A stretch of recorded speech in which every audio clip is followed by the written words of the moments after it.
कहानी जो चाहोगे सो पाओगे। एक साधु था।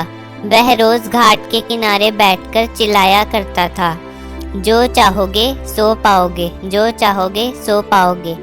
बहुत से लोग वहां से गुजरते थे, पर कोई भी उसकी बात पर ध्यान नहीं देता था और सब उसे एक पागल आदमी समझते थे। एक दिन एक युवक वहां से गुजर रहा था तो उसने उस साधु की आवाज सुनी, जो चाहोगे सो पाओगे, जो चाहोगे सो पाओगे, और आवाज सुनते ही उसके पास चला गया। उसने साधु से पूछा, महाराज, आप बोल रहे थे कि जो चाहोगे सो पाओगे, तो क्या आप मुझको वो दे सकते हैं जो मैं चाहता हूँ? साधु उसकी बातों को सुनकर बोला, हाँ बेटे, तुम जो कुछ भी चाहते हो मैं उसे जरूर दूंगा, बस तुम्हें मेरी बात माननी होगी। लेकिन पहले ये तो बताओ कि तुम्हें आखिर चाहिए क्या?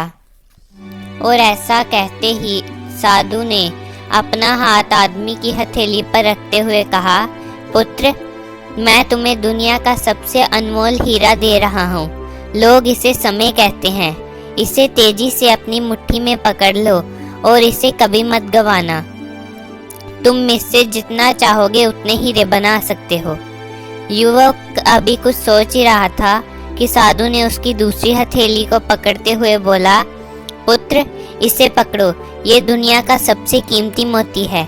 लोग इसे धैर्य कहते हैं। जब कभी समय देने के बावजूद भी परिणाम ना मिले तो इस कीमती मोती को धारण कर लेना।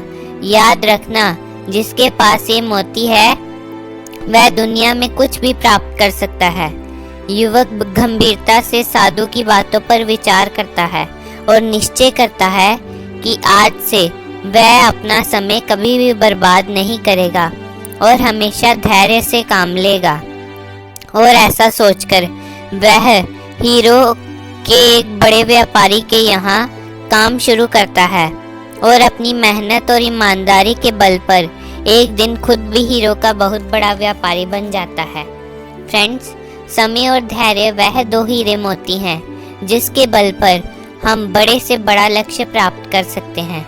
अतः जरूरी है कि हम अपना कीमती समय को बर्बाद ना करें और अपनी मंजिल तक पहुंचने के लिए धैर्य से काम लें।